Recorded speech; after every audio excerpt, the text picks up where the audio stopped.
கண்ணாடிலாம் சொல்லக்கூடாது. மண்டை பின்னாடி நிறைய குத்தலாம்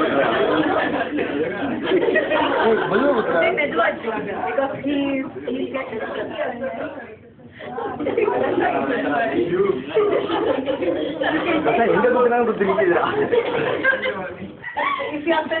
இதுல வந்துட போதுடா.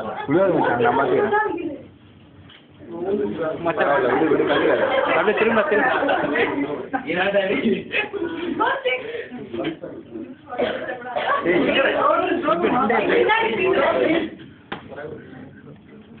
அவ்வளோதானா?